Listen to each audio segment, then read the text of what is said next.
Bonjour mes chers élèves, je suis très heureux d'être avec vous encore une fois, malgré les circonstances exceptionnelles.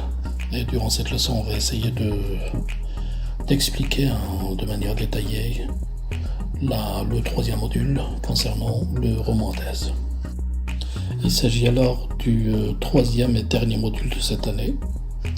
Il est consacré à un roman en thèse intitulé « Le dernier jour d'un condamné ». Il a été écrit par Victor Hugo, et comme je viens de le dire, c'est un géant de la littérature française. Il s'agit donc d'une petite présentation du roman de Victor Hugo, Le dernier jour d'un condamné. Cette présentation comportera un résumé avec la définition de l'œuvre, le roman en thèse.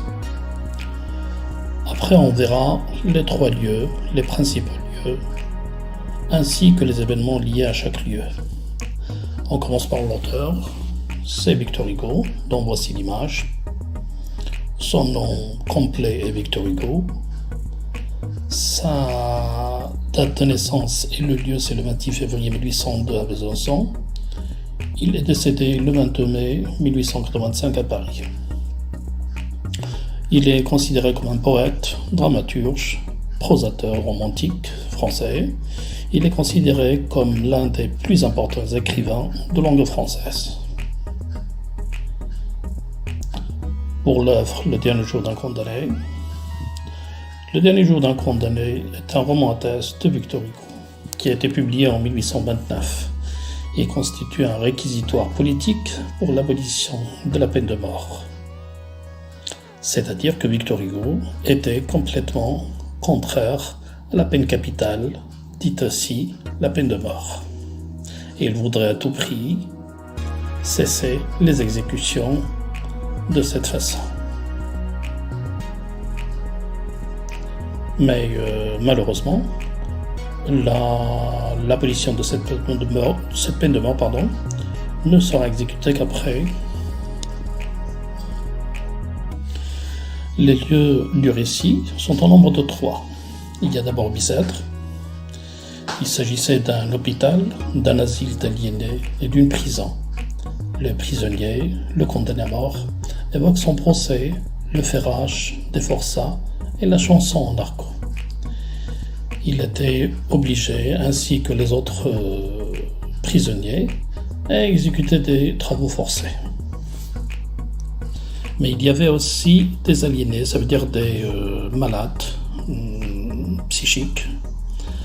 Mais en même temps, il était bourré, plein de prisonniers, condamnés à des peines capitales ainsi que des peines à perpétuité. Alors que l'argot, c'est tout simplement un langage utilisé à l'intérieur de la prison et qui est connu par la plupart des prisonniers. On passe à la conciergerie. C'est un logement du concierge d'un bâtiment administratif après avoir été transféré à la conciergerie. Le condamné y décrit son transfert vers Paris, ses rencontres avec l'architecte, le prêtre, sa fille. On partage ses souffrances, son angoisse devant la mort. Ces 3 personnages, l'architecte, le prêtre et sa fille, sont dans cet endroit. Le condamné à mort partagera tout simplement ses souffrances, ses angoisses avec les personnages en ce qui concerne la mort.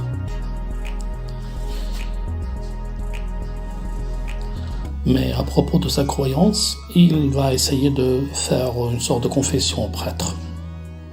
Mais sans oublier bien sûr la présence de sa fille, Marie.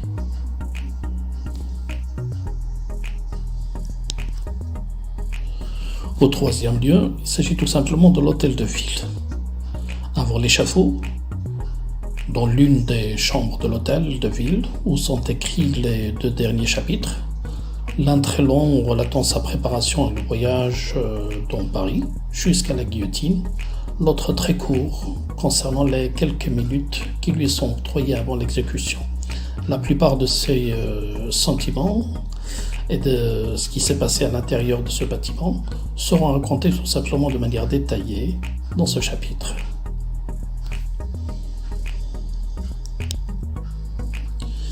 L'hôtel de ville est appelé aussi, dans le langage français, la mairie. Devant l'échafaud, le condamné est mené pour son exécution, guidé par les bourreaux, entouré de la foule hurlant, ça veut dire les individus, les habitants de Paris, qui considéraient l'exécution à travers la guillotine comme une sorte de spectacle. Cette scène sera décrite par Victor Hugo à travers le narrateur d'une manière détaillée.